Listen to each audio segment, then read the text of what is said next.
ಜಮಖಂಡಿ ತಾಲೂಕಿನ ಹುನ್ನೂರು ಗ್ರಾಮದಲ್ಲಿ 12 ವರ್ಷಕ್ಕೊಮ್ಮೆ ಜರುಗುವ ಶ್ರೀ ಕಾಶಿಲಿಂಗೇಶ್ವರ ಜಾತ್ರೆ ಭಕ್ತಿ, ಐತಿಹಾಸಿಕ ಪರಂಪರೆ ಮತ್ತು ಸಾಮೂಹಿಕ ಏಕತೆಯ ಪ್ರತೀಕವಾಗಿ ನೆರವೇರಿತು.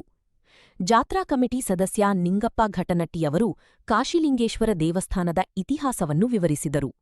ಮೂಲತಃ ಡಂಗೆಪ್ಪ ಎಂಬ ಹೆಸರು ಪಡೆದು ದೇವರ ಸ್ಥಾಪನೆಯಾಗಿದ್ದು, ನಮ್ಮ ಮೂಲಪುರುಷರಾದ ಬನಸಿದ್ದೇಶ್ವರರು ಜಮಖಂಡಿ ತಾಲೂಕಿನ ಆಲಗೂರ ಗ್ರಾಮದಲ್ಲಿ ಜನಿಸಿ ಪವಾಡಪುರುಷರಾಗಿ ಪ್ರಸಿದ್ಧಿ ಪಡೆದಿದ್ದರು.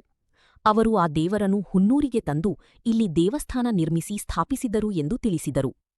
ಒಮ್ಮೆ ಗ್ರಾಮಕ್ಕೆ ಭೀಕರ ಬರಗಾಲ ಬಿದ್ದಾಗ ಗ್ರಾಮಸ್ಥರು ಬನಸಿದ್ದೇಶ್ವರರಿಗೆ ಶರಣಾಗಿ ಮಳೆಗಾಗಿ ಪ್ರಾರ್ಥಿಸಿದರು. ಆಗ ಅವರು ಅಂಬಲಿಬಾನ ಮಾಡಿ ಎಂದು ಸೂಚನೆ ನೀಡಿದರು. ಗ್ರಾಮಸ್ಥರು ಅವರ ಮಾತಿನಂತೆ ಆಚರಣೆ ನಡೆಸಿದ ತಕ್ಷಣ ಮಳೆ ಸುರಿದುದಾಗಿ ಹೇಳಲಾಗುತ್ತದೆ. ಇದರಿಂದ ಅವರ ಮಹಿಮೆ ಜನರಲ್ಲಿ ಇನ್ನಷ್ಟು ಬಲವಾಗಿದೆ ಎಂದು ಹೇಳಿದರು. ಅವರು ಮತ್ತಷ್ಟು ಹೇಳುವಂತೆ ಜಾತ್ರೆ ಪ್ರತಿ 12 ವರ್ಷಕ್ಕೊಮ್ಮೆ ನಡೆಯುತ್ತಿದ್ದು 12 ಜ್ಯೋತಿರ್ಲಿಂಗಗಳನ್ನು ವಿಶೇಷವಾಗಿ ಸ್ಥಾಪನೆ ಮಾಡಲಾಗಿದೆ. ಹಿಮಾಲಯದಿಂದ 12 ಗಿಡಮೂಲಿಕೆಗಳು ಹಾಗೂ ಕುರಿ ಹಾಲಿನೊಂದಿಗೆ ಲಿಂಗಗಳನ್ನು ಪ್ರತಿಷ್ಠಾಪಿಸಲಾಗಿದೆ ಎಂದರು. ಜಾತ್ರೆಯ ಪ್ರಮುಖ ವಿಶೇಷವೆಂದರೆ ಡೊಳ್ಳು, ವಾಳಗ ಬಾರಿಸುವ ಸಂಪ್ರದಾಯ. ಇದರ ಹಿಂದೆ ಡೋಳ್ಳಾಸುರ ಎಂಬ ರಾಕ್ಷಸನ ಕಥೆಯಿದೆ. ಅವನು ಪರಮಾತ್ಮನಿಗೆ ತಪಸ್ಸು ಮಾಡಿ ಕೊನೆಗೆ ತನ್ನ ಶರೀರವೇ ಡೊಳ್ಳಿನ ಚರ್ಮವಾಗಿ ನರಗಳೆಲ್ಲ ಹಗ್ಗಗಳಾಗಿ ಪರಿವರ್ತನೆಗೊಂಡು ಎಲ್ಲಿ ಡೊಳ್ಳು ಬಾರಿಸುತ್ತಾರೋ ಅಲ್ಲಿ ಪರಮಾತ್ಮ ನೆಲೆಸಲಿ ಎಂದು ಆಶೀರ್ವಾದ ಪಡೆದನೆಂಬ ನಂಬಿಕೆಯಿದೆ. ಈ ಕಾರಣದಿಂದ ಜಾತ್ರೆಯಲ್ಲಿ 150ಕ್ಕೂ ಹೆಚ್ಚು ಡೊಳ್ಳುಗಳನ್ನು ಬಾರಿಸಲಾಗುತ್ತದೆ ಎಂದರು. ಗ್ರಾಮ ಪಂಚಾಯತಿ ಅಭಿವೃದ್ಧಿ ಅಧಿಕಾರಿ ಮಾತನಾಡಿ, ಈ ಜಾತ್ರೆ ಗ್ರಾಮದಲ್ಲಿ ಎಲ್ಲಾ ಸಮಾಜದವರ ಸಹಭಾಗಿತ್ವದಲ್ಲಿ ನಡೆಯುತ್ತದೆ. ಅನ್ನಪ್ರಸಾದ, ಪಲ್ಲಕ್ಕಿ ಉತ್ಸವ, ಕುಂಭಮೇಳ ಸೇರಿದಂತೆ ವಿವಿಧ ಧಾರ್ಮಿಕ ಕಾರ್ಯಕ್ರಮಗಳು ನಡೆಯುತ್ತವೆ. ಲಕ್ಷಾಂತರ ಭಕ್ತರು ಭಾಗವಹಿಸಿ ಪ್ರಸಾದ ಸ್ವೀಕರಿಸುತ್ತಾರೆ ಎಂದು ಹೇಳಿದರು. ಪ್ರಮುಖ ಸಂಗಪ್ಪ ಲಾಯನ್ನವರು ಮಾತನಾಡಿ, ಈ ಜಾತ್ರೆಗೆ ಸುತ್ತಮುತ್ತಲಿನ ಗ್ರಾಮಗಳು ಹಾಗೂ ವಿವಿಧ ಜಿಲ್ಲೆಗಳಿಂದ ಭಕ್ತರು ಆಗಮಿಸುತ್ತಾರೆ. ಸುಮಾರು 4 ದಿನಗಳ ಕಾಲ ನಡೆಯುವ ಈ ಜಾತ್ರೆಯಲ್ಲಿ 1 ಲಕ್ಷಕ್ಕೂ ಹೆಚ್ಚು ಜನರು ಭಾಗವಹಿಸುತ್ತಾರೆ ಎಂದು ತಿಳಿಸಿದರು. ಕುಂಭಮೇಳ ಹಾಗೂ ಮುತ್ತೈದೆಯರ ಆರತಿ, ಸಕಲ ವಾದ್ಯ ಡೊಳ್ಳು ಮೇಳದೊಂದಿಗೆ ಬೀರಸಿದ್ದೇಶ್ವರ ಪಲ್ಲಕ್ಕಿ, ಪರಮೇಶ್ವರ ಪಲ್ಲಕ್ಕಿ, ಕಾಶಿಲಿಂಗೇಶ್ವರ ಪಲ್ಲಕ್ಕಿ, ಯಳಮಳಸಿದ್ದೇಶ್ವರ ಪಲ್ಲಕ್ಕಿ, ಮಾಣಿಂಗರಾಯ ಪಲ್ಲಕ್ಕಿ, ಬೀರಸಿದ್ದೇಶ್ವರ ಪಲ್ಲಕ್ಕಿ, ಯಳಮಳಸಿದ್ದೇಶ್ವರ ಪಲ್ಲಕ್ಕಿ, ಶ್ರೀ ಗುರು ಜಟ್ಟಿಂಗರಾಯ ಪಲ್ಲಕ್ಕಿ, ಕಾಶಿಲಿಂಗೇಶ್ವರ ಪಲ್ಲಕ್ಕಿ, ಶ್ರೀ ಕಾಶಿಲಿಂಗೇಶ್ವರ ಪಲ್ಲಕ್ಕಿ, ಶ್ರೀ ಕಾಶಿಲಿಂಗೇಶ್ವರ ಪಲ್ಲಕ್ಕಿ, ಶ್ರೀ ಕಾಶಿಲಿಂಗೇಶ್ವರ ಪಲ್ಲಕ್ಕಿ, ಶ್ರೀ ಕಾಶಿಲಿಂಗೇಶ್ವರ ಪಲ್ಲಕ್ಕಿ, ಶ್ರೀ ಕಾಶಿಲಿಂಗೇಶ್ವರ ಪಲ್ಲಕ್ಕಿ, ಶ್ರೀ ಕಾಶಿಲಿಂಗೇಶ್ವರ ಪಲ್ಲಕ್ಕಿ, ಶ್ರೀ ಕಾಶಿಲಿಂಗೇಶ್ವರ ಪಲ್ಲಕ್ಕಿ.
गाड़ी है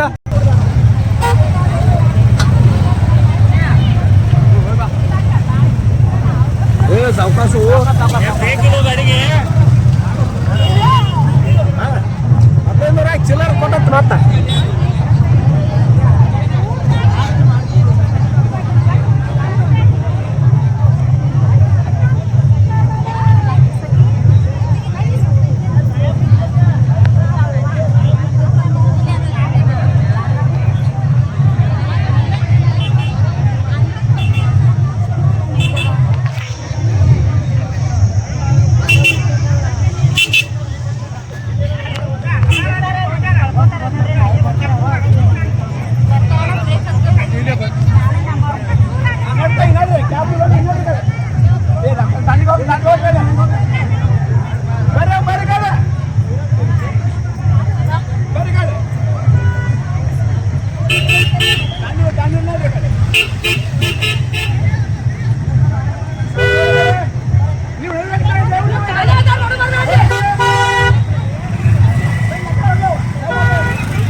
ಅಲ್ಲಿ ತನಕ ಮಾಡಿಬಿಡ್ತೀನಪ್ಪ.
ಬರ್ರಿ ನಿಂತ್ಕೊಳ್ಳಿ ಬರಬರ ಬರ್ರಿ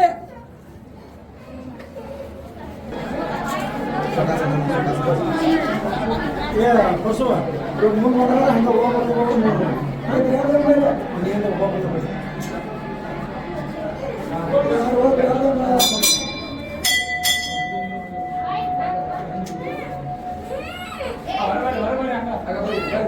ಹಂಗೆ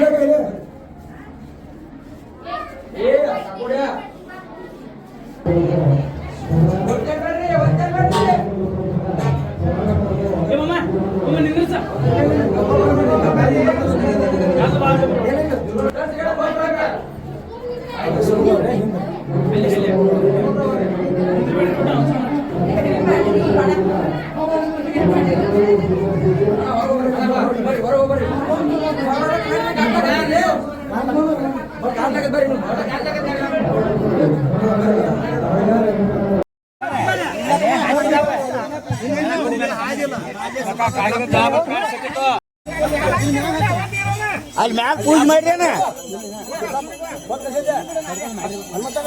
ಇದನ್ನ ಮಾಡ ಇದು ಗಂಟೆ ರೂಪಾಯಿ ಹೋಗಿ ಬರ್ಬೇಕಾ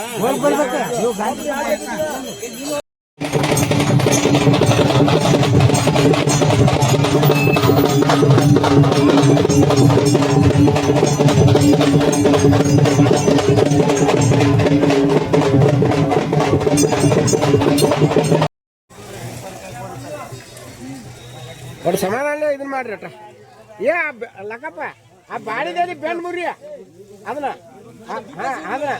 ಅದನ್ನ ಬೆಂಡ್ ಮುರಿ ಅದ್ ಕುಂಡ್ತೈತೆ ಅಂದ್ರ ಕಂಗ ನೋಡ ಹರಿದಿ ಮತ್ತ ಇಲ್ಲಿ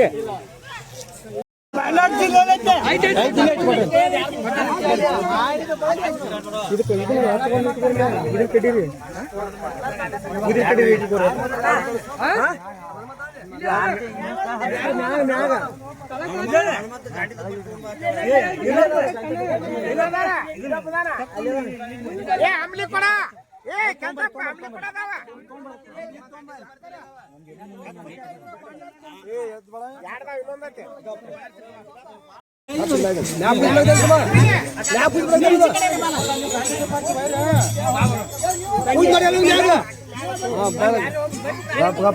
ಬರ್ಲಿ ಪೂಜೆ ಮಾಡಿ ಗೊತ್ತಬೇಕಲ್ಲ ಸ್ವಲ್ಪ ಆಗತ್ತೆ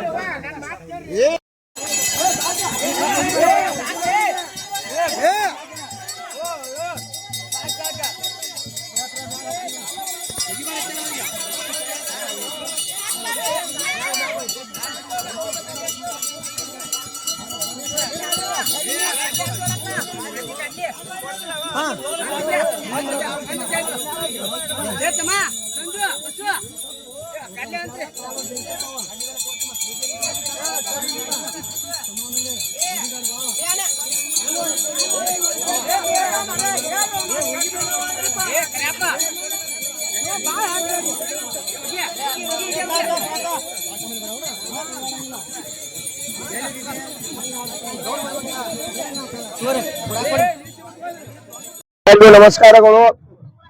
ಹುನ್ನೂರಿನಲ್ಲಿ ಪ್ರತಿ 12 ವರ್ಷಕ್ಕೊಮ್ಮೆ ಜರುಗುವ ಜಾತ್ರೆ ಇದು. ಈ ಊರಿನಲ್ಲಿ ಯಾವುದೇ ಜಾತಿ ಮತ ಪಂಥ ಇಲ್ಲದೆ ಜಾತ್ರೆ ಮಾಡ್ತೀವಿ. 12 ವರ್ಷಕ್ಕೊಮ್ಮೆ ಕಾಶಿಲಿಂಗೇಶ್ವರ ಬೃಹತ್ ಜಾತ್ರಾ ಮಹೋತ್ಸವ ಆಕತಿ. ಮುಂದ ಇದು ಶುಕ್ರವಾರ ಚಾಲು ಆಗೈತಿ. ಶುಕ್ರವಾರ ನಮ್ದು ಕಟ್ಟಡ ಓಪನಿಂಗ್ ಇತ್ತು. ಸಮುದಾಯ ಭವನದು ಶ್ರೀ ಕಾಶಿಲಿಂಗೇಶ್ವರ ಸಮುದಾಯ ಭವನ ಓಪನಿಂಗ್ ಇತ್ತು. ನಂದೇಶ್ವರದಿಂದ ದುಂಡೇಶ್ವರ ಸ್ವಾಮಿಗಳು ಬಂದಿದ್ರು. ದುಂಡೇಶ್ವರ ಅಪ್ಪ ಅವರಿಂದ ಓಪನಿಂಗ್ ಆಯ್ತು. ನಿನ್ನೆ ಎಲ್ಲಾ ಊರಿನ 11 ದೇವರ ಪಲಕಿಗಳು ಬಂದು 251 ವಾಲಗಳು ಕುಡಿದು ದಿನನಿತ್ಯ 1,50,000 ಮಟ್ಟ ಜನರಿಗೆಲ್ಲ ಊಟದ ವ್ಯವಸ್ಥೆ ಮಾಡಿದೀವಿ. ಈ ಊರಿನಲ್ಲಿ ಯಾವುದೇ ಜಾತಿ ಭೇದ ಮತ ಇರ್ಲಾರ್ದ ಎಲ್ಲಾರು ಕೂಡಿ ಒಗ್ಗಟ್ಟಾಗಿ ಜಾತ್ರೆ ಮಾಡ್ತೀವಿ ಅಂತ ಹೇಳಕ್ ಇಚ್ಛೆ ಪಡಿಸ್ತೀವಿ. ಕಾಶಿಲಿಂಗೇಶ್ವರ ಪ್ರಸನ್ನ ಪ್ರತಿ 12 ವರ್ಷಕ್ಕೊಮ್ಮೆ ನಮ್ಮ ಹಿರಿಯರು ಈ ಜಾತ್ರೆ ಮಾಡ್ಕೊಂಡ್ ಬಂದಾರು. ನಾವು ಸಣ್ಣಂದಿರ್ತ ಈಗ ನೋಡು ಜಾತ್ರೆ ನಾವು 4ನೇ ಜಾತ್ರೆ ಇದು. ಗುಡಿ ಕಟ್ಟಿದ ಬಳಕ ಈಗ 12 ಜ್ಯೋತಿರ್ಲಿಂಗಕ್ಕೆ ಹೋಗಿ ಆ ಲಿಂಗವನ್ನು ಇಲ್ಲಿ ತಂದ ಕುರಿ ಹಾಲಿನೊಳಗ ಪ್ರತಿಷ್ಠಾಪನಾ ಮಾಡಿದ್ರು ನಮ್ಮ ಯುವಕರೆಲ್ಲರೂ ಕೂಡಿ. ಇವತ್ತ 12 ಜ್ಯೋತಿರ್ಲಿಂಗ ಇಡೀ ಭಾರತ ದೇಶದಾಗ ಎಷ್ಟು ಲಿಂಗಗಳು ಅದಾವು. ಒಂದ ಕ್ಷೇತ್ರಕ್ಕೆ ಬಂದ್ರೆ ಎಲ್ಲಾ ದೇವರ ದರ್ಶನ ಆಕತಿ. ಮತ್ತ 11 ಪಾಲಿಕೆ ಕೂಡ್ತಾವ. ಅದ್ರ ಬಳಿಕ ವಾಲ್ಗ ಆಕತ್. ವಾಲ್ಗ ಯಾವ್ದಕ್ ಬಡದ್ರಪ್ಪ ಅಂತ ಹೇಳಿದ್ರ, ಒಬ್ಬ ಡೋಳಾಸುರ ರಾಕ್ಷಸದ್ದ, ಅವ ಭಗವಂತನನ್ನು ಕುರಿತು ತಪಸ್ ಮಾಡಿದಾಗ ಅವ ಭಗವಂತ ಬಂದು ಪ್ರತ್ಯಕ್ಷ ಆದಾಗ ಅವ ಏನ್ ಹೇಳಿದ, ಎದಕ್ ತಪಸ್ ಮಾಡಿದಪ್ಪ ಅಂತ ಕೇಳಿದ ಕೂಡಲೇ ನಿನ್ನ ನಿನ್ನ ನಿನ್ನ ನುಂಗು ಹಂಗಾಗಿತ್ತು ಅಂದ ಕೂಡಲೇನ ಅವನ ಪರಮಾತ್ಮನ ಡೋಳಾಸುರ ರಾಕ್ಷಸ ನುಂಗಿಬಿಟ್ಟು. ಅವಾಗ ದೇವತೆಗಳಿಗೆಲ್ಲ ಚಿಂತೆ ಎತ್ತಿ ಡೋಳಾಸುರ ರಾಕ್ಷಸನ ಸಂಹಾರ ಮಾಡಿ ಪರಮೇಶ್ವರನ ಹೊರಗೆ ತೆಗೆದ್ರು. ಅವಾಗ ಪರಮೇಶ್ವರ ಹೇಳಿದ, ಅವ್ನ ಮಾತಿನ ಪ್ರಕಾರ ನಾ ಅವ್ನಿಗೆ ಮಾತು ಕೊಟ್ಟಿನಿ, ಅವ್ನು ಮತ್ತೆ ಹೊಳ್ಳಿ ಪುನರ್ಜನ್ಮ ಮಾಡಿದ್ರು ಡೋಳಾಸುರ ರಾಕ್ಷಸನ. ಡೋಳಾಸುರ ರಾಕ್ಷಸ ಏನ್ ಮಾಡಿದ, ಈ ರಾಕ್ಷಸ ಜನ್ಮಕ್ಕ ದೇವ್ರ ಭೇಟಿ ಆದಾಗೂ ನಾ ಒಳ್ಳೇದ್ ಮಾಡ್ಲಿಲ್ಲ, ನನ್ನ ಇನ್ನು ಆಯುಷ್ಯ ಇರಬಾರ್ದು, ಈ ರಾಕ್ಷಸ ಜನ್ಮ ಇಲ್ಲಿಗೆ ನಿವೃತ್ತಿ ಆಗ್ಲಿ, ನನ್ನ ಶರೀರನ ಡೋಳಾಗಿಲ್ಲ ಅಂತ ಹೇಳಿ, ನಾ ಎಲ್ಲಿ ನನ್ನ ಡೋಳ ನುಡಿತೈತಿ ಅಲ್ಲಿ ನೀ ಬರ್ಬೇಕಂತೇಳಿ ಆ ಭಗವಂತನ ಮಾತು ತಗೊಂಡಿದ್ದ. ಆ ಮಾತಿನ ಪ್ರಕಾರ ಈಗ ಎಲ್ಲಾ ವಾಲ್ಗ ಇಲ್ಲಿ ಬಂದ ಡೋಳ ನುಡಿದಾಗ ಆ ಪರಮಾತ್ಮನ ಇಲ್ಲಿ ಇರ್ತಾನ ಅಂತೇಳಿ ಒಂದು ಪುರಾಣದೊಳಗೆ ಒಂದು ನಮ್ಮ ಇತಿಹಾಸ ಐತಿ. ಎಲ್ಲ ಹಾಲು ಮತದೊಳಗ ಇದೊಂದು ಇತಿಹಾಸ ಐತಿ. ಆ ಪ್ರಕಾರ ಈ ಜಾತ್ರೆ ನಾವು ಎಲ್ಲರೂ ಹಿಂದೆ ನಮ್ಮ ಹಿರಿಯರು ಮಾಡ್ಕೊಂಡ್ ಬಂದರು, ನಾವು ಈ ಜಾತಿ ಆ ಪ್ರಕಾರ ಮಾಡಿದ್ವಿ ಅಂತ ಹೇಳಿ ಈ ಎರಡು ಮಾತನ್ನ ನಮ್ಮ ಕಾಶಿಲಿಂಗೇಶ್ವರ ಪಾದಕ್ಕೆ ನಮಸ್ಕಾರ ಮಾಡ್ತೀವಿ. ಎಲ್ಲಾ ಪತ್ರಿಕಾ ಮಾಧ್ಯಮದವರಿಗೆ ನಮ್ಮ ಜಾತ್ರಾ ಕಮಿಟಿ ವತಿಯಿಂದ ತುಂಬ ಹೃದಯದ ಧನ್ಯವಾದಗಳು ಸಲ್ಲಿಸ್ತಾ ಇದ್ದೇವೆ. ಪ್ರತಿ 12 ವರ್ಷಕ್ಕೊಮ್ಮೆ ನಡೆಯುವ ಈ ಗುರು ಕಾಶಿಲಿಂಗೇಶ್ವರ ಜಾತ್ರಾ ಮಹೋತ್ಸವ ಎಲ್ಲ ಸುತ್ತಮುತ್ತಲಿನ ಗ್ರಾಮಗಳಿಂದ, ಜಮಖಂಡಿ ತಾಲೂಕಾ ವಿವಿಧ ಜಿಲ್ಲೆಗಳಿಂದ ನಮ್ಮ ಜಾತ್ರಾ ಕಮಿಟಿಗೆ ಆಗಮಿಸ್ತಾ ಇದ್ದಾರೆ. ಈ ಜಾತ್ರಾ ಕಮಿಟಿ ಪ್ರತಿ 12 ವರ್ಷಕ್ಕೊಮ್ಮೆ ಎಲ್ಲಾ ಭಕ್ತಾದಿಗಳಿಂದ, ಹುಣೂರಿನ ಗ್ರಾಮದ ಎಲ್ಲ ಸರ್ವ ಧರ್ಮ ಎಲ್ಲ ಜಾತಿಯವರಿಂದ ಇದು ನಡೀತಾ ಇದೆ. ಈ ಪ್ರತಿ ಜಾತ್ರೆಗೆ ಎಲ್ಲ ಊರುಗಳಿಂದ 11 ಪಾಲಕಿ ಮತ್ತು 200 ಡೊಳ್ಳುಗಳಿಂದ ಅತಿ ವಿಜೃಂಭಣೆಯಿಂದ ಈ ಜಾತ್ರಾ ಕಮಿಟಿ ನಡೀತಾ ಇದೆ. ಈ ಜಾತ್ರಾ ಕಮಿಟಿ ಸುಮಾರು 4 ದಿನದ 1 ಲಕ್ಷ ಮಂದಿ ಅನ್ನ ಪ್ರಸಾದವನ್ನು ಸ್ವೀಕಾರ ಮಾಡ್ತಾ ಇದ್ದಾರೆ. ಇದಕ್ಕೆ ಸಾಕಷ್ಟು ತನು ಮನ ಧನದಿಂದ ಹುಣೂರು ಗ್ರಾಮದ ಎಲ್ಲಾ ಬಾಂಧವರು ಇದಕ್ಕೆ ಸಹಾಯ ಸಹಕಾರ ನೀಡಿದ್ದಾರೆ. ಈ ಜಾತ್ರಾ ಕಮಿಟಿ ಯಶಸ್ವಿ ಆಗಲಿಕ್ಕೆ ಸಾಕಷ್ಟು ಹುಣೂರು ಗ್ರಾಮದ ಎಲ್ಲ ಹಿರಿಯರು ಕೂಡ ಇದಕ್ಕೆ ಸಹಾಯ ನೀಡಿದ್ದಾರೆ. ನಮ್ಮ ಜಾತ್ರಾ ಕಮಿಟಿ ವತಿಯಿಂದ ಅವರಿಗೆ ಮತ್ತು ನಿಮಗೆ ತುಂಬ ಧನ್ಯವಾದಗಳೆಲ್ಲ ಸಲ್ಲಿಸ್ತಾ ಇದ್ದೇನೆ. ಎಲ್ಲರಿಗೂ ನಮಸ್ಕಾರ. ನಮ್ಮ ಹುಣ್ಣೂರು ಗ್ರಾಮದಾಗ ಶ್ರೀ ಕಾಶಿಲಿಂಗ ದೇವಸ್ಥಾನದ ಬೌದ್ಧ ಕಾರ್ಯವನ್ನ ನಾವು ಸುಮಾರು ವರ್ಷಗಳಿಂದ 12 ವರ್ಷಕ್ಕೊಮ್ಮೆ ದೇವಸ್ಥಾನದ ಬೌದ್ಧ ಕಾರ್ಯನ ಮಾಡ್ತಾ ಬಂದಿದ್ದೇವೆ. ಈ ನಮ್ಮ ಬೌದ್ಧ ಕಾರ್ಯದಲ್ಲಿ ಇಡೀ ನಮ್ಮ ಹುಣ್ಣೂರು ಗ್ರಾಮದ ಸಮಸ್ತ ಎಲ್ಲ ಸಮಾಜದ ಬಾಂಧವರು ಸೇರಿಕೊಂಡು ನಮ್ಮ ಈ ಅನ್ನ ಪ್ರಸಾದದೊಂದಿಗೆ, ಪಲ್ಲಕ್ಕಿ ಉತ್ಸವದೊಂದಿಗೆ, ಹೆಣ್ಣು ಮಕ್ಕಳ ಕುಂಭಮೇಳದೊಂದಿಗೆ ಗ್ರಾಮದಲ್ಲಿ ಇಡೀ ಗ್ರಾಮದಲ್ಲಿ ಎಲ್ಲ ದೇವಸ್ಥಾನದಲ್ಲಿ ಈ ಗ್ರಾಮದಲ್ಲಿ ಎಲ್ಲಾ ಬೀದಿಗಳಲ್ಲಿ ಸುತ್ತುವರಿದು ಅನ್ನ ಪ್ರಸಾದದೊಂದಿಗೆ, ದೇವಸ್ಥಾನದ ಪಲ್ಲಕ್ಕಿಯೊಂದಿಗೆ ಗ್ರಾಮದಲ್ಲಿ ಒಂದು ಉತ್ಸವವನ್ನು ಆಚರಿಸುತ್ತಾ ಬಂದಿದ್ದೇವೆ. ಈಗ ಉತ್ಸವದೊಂದಿಗೆ ಗ್ರಾಮದ ಒಂದು ವಾಲಗಳೊಂದಿಗೆ ಡೊಳ್ಳಗಳನ್ನು ಬಾರಿಸುವುದರಿಂದ ಇದರಿಂದ ಹಳೆಯ ಮೂಢನಂಬಿಕೆಗಳ ಇದರ ಪ್ರಕಾರ ನಮ್ಮ ಡೊಳ್ಳ ಬಡಿಯೋದ್ರಿಂದ ಗ್ರಾಮದ ಎಲ್ಲಾ ಪೀಡೆ ಪಿಶಾಚಿಗಳ ಹೋಗಿ ಗ್ರಾಮಕ್ಕೆ ಒಂದು ಒಳ್ಳೆಯ ಇದನ್ನ ಕೊಡೋದ್ರಿಂದ ನಮ್ಮ ಗ್ರಾಮಕ್ಕೆ ಒಂದು ಒಳ್ಳೇದಾಗತ್ತೆ ಅಂತ ಪೈಲೆ ನಮ್ಮ ಹಿರಿಯರಿಂದ ಒಂದು ಅಭಿಪ್ರಾಯ ಇತ್ತು. ಮಾರ್ಗದರ್ಶನ ಪ್ರಕಾರ ನಾವೆಲ್ಲ ಮಾಡ್ಕೊತ ಬಂದಿದ್ದೇವೆ. ಇದು 12 ವರ್ಷಕ್ಕೊಮ್ಮೆ ನಮ್ಮ ಊರ ಎಲ್ಲಾ ಸಮಾಜದವರು ಕೂಡಿಕೊಂಡು ಮಾಡುತ್ತಾ ಬಂದಿದ್ದೇವೆ. ಲಕ್ಷಗಟ್ಟಲೆ ಜನ ನಮ್ಮಲ್ಲಿ ಅನ್ನ ಪ್ರಸಾದ ಮಾಡ್ತಾರ. ಎಲ್ಲರೂ ಕೂಡಿಕೊಂಡು ಎಲ್ಲಾ ನಮ್ಮ ಸಮಾಜ ಬಾಂಧವರು ನಮ್ಮ ದೇಣಿಗೆಯನ್ನು ಸೇರಿಸಿ ಈ ಜಾತ್ರೆಯನ್ನು ಅತ್ಯಂತ ವಿಜೃಂಭಣೆಯಿಂದ ಪ್ರತಿ 12 ವರ್ಷಕ್ಕೊಮ್ಮೆ ಮಾಡ್ಕೊತಾ ಬಂದಿದ್ದೇವೆ ಅಂತ ಈ ನಮ್ಮ ಕಾಶಿಲಿಂಗೇಶ್ವರ ದೇವಸ್ಥಾನ ವತಿಯಿಂದ ಹೇಳ್ತಾ ಇದ್ದೇವೆ.